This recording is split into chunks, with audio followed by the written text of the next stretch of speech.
So, my name is Brad Wagnon. I'm a Cherokee author and storyteller. We're at the John Ross Museum in Park Hill, Oklahoma, and I'm going to read the book I wrote, How the World Was Made.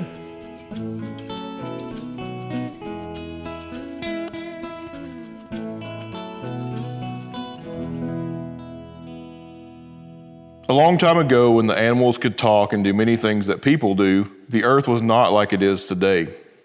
The Cherokee believed that the earth is an island floating on the sea.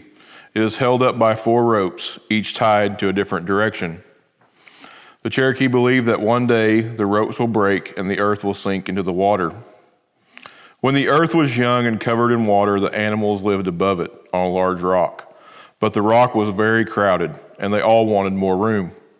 First, they sent out different birds in every direction, but they came back tired, saying they couldn't find dry land. Beaver was the wisest animal, and all the other animals asked him if he could come up with an idea to find somewhere for them to live. Beaver decided that there had to be something under the water and asked for a volunteer to go down and see. Many animals tried, but none could reach the bottom. One animal that got very deep was Turtle. He swam so deep that his shell cracked, and all the animals had to help him put it back together. This is why the turtle's shell looks the way it does today. The animals were starting to get upset, but one small creature spoke up and volunteered to go into the water. It was Beaver's grandchild, the water beetle. The animals all laughed, telling Water Beetle that she was too small to make a difference. But Beaver told them to let her go, and so they agreed. Water Beetle dove and dove until she reached the bottom of the water.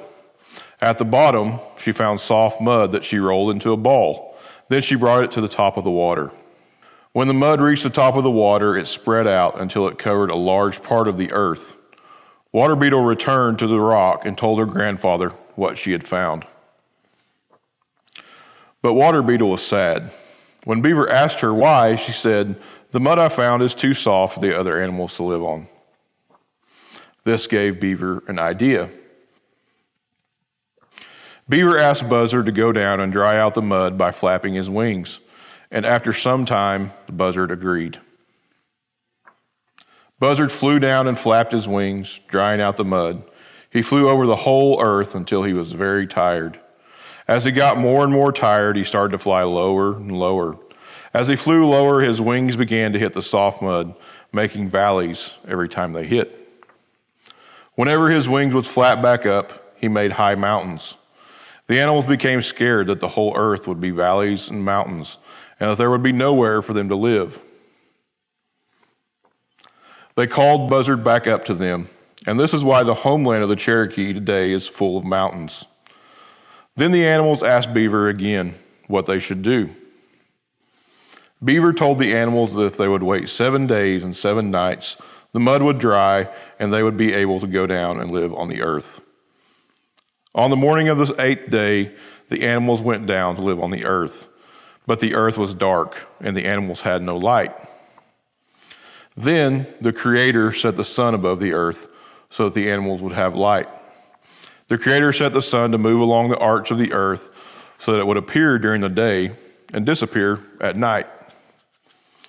After the animals and plants came the men, and for a time the men and the animals lived in peace.